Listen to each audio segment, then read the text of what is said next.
नमस्कार, मैं student professor doctor अंतिमा आप सबका बहुत बहुत स्वागत करती हूँ आपके चैनल हिंदीदारी में। क्या आप असिस्टेंट प्रोफेसर बनना चाहते हैं तो उसके लिए आपको क्या करना होगा, क्या एलिजिबिलिटी होनी चाहिए और क्या आपकी तैयारी होनी चाहिए जिससे आप आगे आने वाले कुछ समय में अच्छे असिस्टेंट प्रोफेसर बन सके। मेरे पास एक सवाल आया कि मैं अभी BA में हूँ और मैं असिस्टेंट प्रोफेसर बनना चाहती हूँ, तो उसके लिए मैं क्या करूँ। तो चलो शुरू करते हैं सबसे पहले कि इसकी एलिजिबिलिटी क्या है। यदि आप असिस्टेंट प्रोफेसर बनना चाहते हैं तो आपकी क्वालिफ़िकेशन क्या होना चाहिए। देखो, यदि आप BA में हैं तो सबसे पहले तो उस विषय का चयन करिए जिससे आपको PG करना है। यदि BA के विषय से या ग्रेजुएशन के विषय से आप PG कर रहे हैं तो अच्छा होगा, लेकिन इसमें भी घबराना नहीं है। यदि आप ग्रेजुएशन के विषय से PG नहीं कर रहे हैं तो भी आपके रास्ते खुले हुए हैं, ठीक है। तो जो एकेडमिक क्वालिफ़िकेशन इसकी होती है वो है PG, जिसमें आप 55% नंबर मिनिमम होने चाहिए। कुछ परिस्थितियों में इसमें छूट भी मिली है कुछ कैटेगरी में, लेकिन जो सामान्य जो नंबर है वो है PG, मतलब पोस्ट ग्रेजुएशन में 55% नंबर, और उसके साथ आप नेट क्वालिफाई हों। नेट जो यूनिवर्सिटी ग्रांट कमीशन से जो NTA नेट का जो एग्ज़ाम होता है वो आप क्वालिफाई होने चाहिए। और उसके साथ अगर आप क्वालिफाई नहीं है तो यदि आपकी PhD 2009 रेगुलेशन के साथ हुई है तो आपको नेट करने की भी छूट होती है। यदि आप नेट की नहीं किए हो तो भी चलेगा, लेकिन यदि उस रेगुलेशन के बाद आपने PhD करी है तो भी आपके PhD के साथ आपका नेट होना अनिवार्य है, क्योंकि UGC की जो मिनिमम क्वालिफिकेशन है वो है PG प्लस नेट, ठीक। अब एक और सवाल आता है कि क्या PhD अनिवार्य है असिस्टेंट प्रोफेसर बनने के लिए। तो मैं यहाँ बता दूँ, PhD की कोई बाध्यता नहीं है, ना PhD अनिवार्य है। यदि आप PhD हैं तो आपको कुछ कहीं वेटेज मिलेगा, वो भी जहाँ पे API स्कोर होगा, जिसके बारे में अभी हम आगे बात करेंगे। लेकिन यदि आप PhD नहीं हैं तो आप असिस्टेंट प्रोफेसर के पद के लिए बिल्कुल अप्लाई कर सकते हैं, ठीक है। तो ये हो गई जो एलिजिबिलिटी, जो क्वालिफिकेशन हो गई उसकी बात।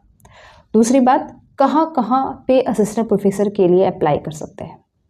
तो सबसे पहले कमीशन, जितने भी स्टेट हैं सबका कमीशन, जो स्टेट कमीशन होता है, आयोग होता है, वो समय समय पर असिस्टेंट प्रोफेसर की नियुक्ति के लिए वैकेंसी निकालता है। जैसे हमारे यहाँ यूपी में जो UPPSC आयोग है वो UPGDC निकालता है, और UPHSC से कमीशन से अभी तक वैकेंसी निकलती रही है। और अब जल्द ही आप जानते हैं कि एक नया शिक्षा आयोग बन गया है, अब उससे आगे आने वाली वैकेंसी निकलेंगी। इसी तरह सभी स्टेट में, सभी राज्यों में जो आयोग है उससे वैकेंसी निकलती है, ठीक। दूसरा, आप यूनिवर्सिटी में देश भर में या देश के बाहर जितनी भी यूनिवर्सिटी हैं वहाँ पे भी असिस्टेंट प्रोफेसर की वैकेंसी, डायरेक्ट वैकेंसी निकलती है और उस पर आप सब अप्लाई कर सकते हो। तीसरा होता है, कुछ सेल्फ इंस्टीट्यूट होते हैं, सेल्फ फाइनेंस के इंस्टीट्यूट होते हैं, माइनॉरिटी के इंस्टीट्यूट होते हैं जो अपने यहाँ डायरेक्ट असिस्टेंट प्रोफेसर की भर्ती भी करते हैं, ठीक है। तो ये जगह है जहाँ पर आप असिस्टेंट प्रोफेसर के लिए अप्लाई कर सकते हैं। अब आते हैं इसके प्रोसेस क्या होता है, क्या प्रोसीजर है। तो 2 तरह का प्रोसीजर होता है जो फॉलो किया जाता है। पहला, रिटेन प्लस इंटरव्यू। नॉर्मली जितने भी कमीशन हैं सभी जगह यही फॉलो किया जाता है प्रोसेस, कि पहले वो रिटेन एग्ज़ाम करवाते हैं, रिटेन एग्ज़ाम करने के बाद इंटरव्यू होता है और उसके बाद फाइनल रिजल्ट आता है।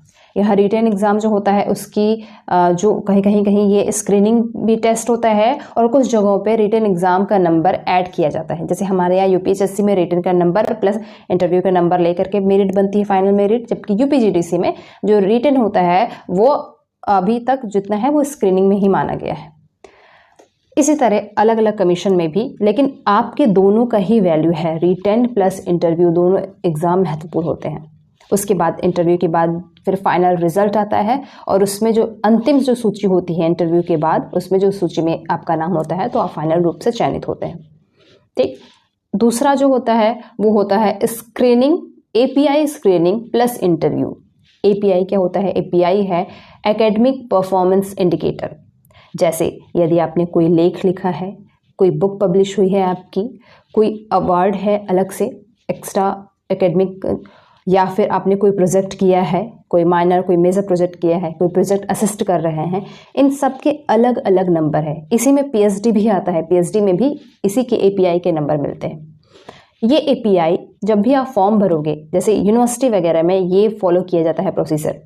जब भी यूनिवर्सिटी में वैकेंसी निकलती है तो जब आप फॉर्म भरते हैं तो उसके डिटेल में आपसे आपके लेख, आपके बुक, अलग कुछ अवार्ड हैं आपके या प्रोजेक्ट हैं, सबको मांगते हैं फॉर्म में फिल करने के लिए, और सबका एक एक कुछ नंबर दिया जाता है, और लास्ट में एक API नंबर जो होता है वो फाइनल बनता है।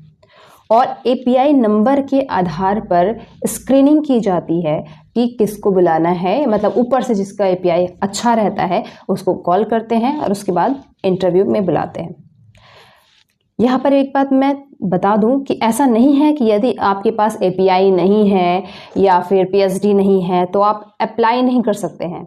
आप केवल नेट हैं और PG और नेट हैं तो आप यहाँ पर भी अप्लाई कर सकते हो, लेकिन ये बात अलग है कि शायद API के में आप ना आए और आपको स्क्रीनिंग से बाहर कर दिया जाए। इसलिए ज़रूरी है कि यदि आप यूनिवर्सिटी वगैरह में अप्लाई कर रहे हो तो आपकी API भी अच्छी होनी चाहिए। API स्क्रीनिंग के बाद फाइनल इंटरव्यू होता है, और इंटरव्यू जो इस यूनिवर्सिटी वगैरह में जो चयन होता है वो केवल इंटरव्यू के नंबर के आधार पर होता है। उसके बाद आपका जो इंटरव्यू के बाद जो रिजल्ट आता है और फाइनल लिस्ट में यदि आपका नाम है तो आपका चयन होता है। ऐसा प्रोसीजर यूनिवर्सिटी में होता है, ठीक है।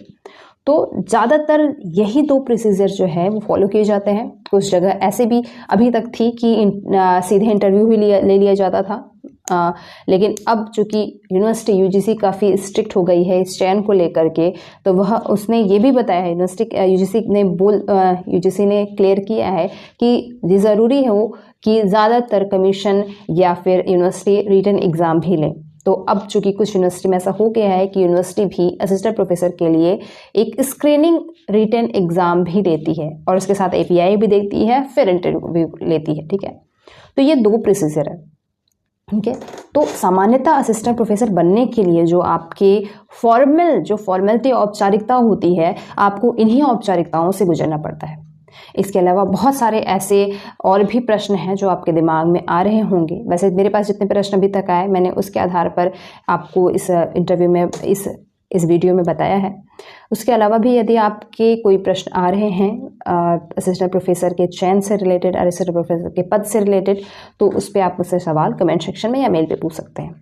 इसके अलावा असिस्टेंट प्रोफेसर बनने के बाद क्या सैलरी होती है या जॉब प्रोफाइल कैसी होती है, कितने घंटे जॉब करनी होती है, कैसे जॉब करनी होती है, क्लास कैसे लेनी होती है, या पढ़ाने के अलावा आपको क्या क्या करना होता है, इन सभी विषयों पर मैंने वीडियो ऑलरेडी बना रखा है। आप हमारे जब चैनल पर जाएंगे तो इन सभी वीडियो को आप देख सकते हैं। उसके बाद भी यदि आपके कोई प्रश्न बनते हैं तो आप मुझसे इस कमेंट सेक्शन में पूछिए, ठीक है। आप सभी को ढेर सारी शुभकामनाएं। चूँकि अब नेट का एग्ज़ाम आने वाला है, 1-2 महीने में ही नेट का एग्ज़ाम होने वाला है, तो मुझे पता है आप सभी बहुत ज़ोरदार तैयारी से जुटे होंगे।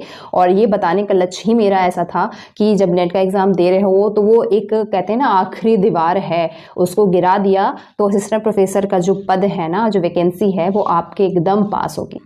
तो नेट की तैयारी अच्छे से करते रहें। हम भी अपने चैनल पर HN अध्ययन ऐप पर भी, हिंदी नारी चैनल पर भी, उसके बाद HN UGC जो चैनल है, इन तीनों पर हम लगातार नेट की फर्स्ट पेपर की और नेट सेकंड पेपर में हिंदी साहित्य की आपको क्लासें अवेलेबल करवा रहे हैं और आपकी तैयारी में आपका थोड़ा सहयोग कर रहे हैं। तो यदि आप हमारे चैनल को ज्वाइन करना चाहते हैं, हमारे ऐप को ज्वाइन करना चाहते हैं, तो उसका लिंक भी मैं इस पर वीडियो के कमेंट में दे, और इस नंबर पे भी आप कांटेक्ट कर सकते हैं यदि आपको कोई बैच लेना है या क्लास लेना है, ठीक है। या आपकी कोई भी और समस्या है तो आप हमसे हमारे टेलीग्राम चैनल पर भी जुड़ जाएं, उस पर भी हम लगातार आपकी समस्याओं का निदान कर रहे हैं। ढेर सारी शुभकामनाएं।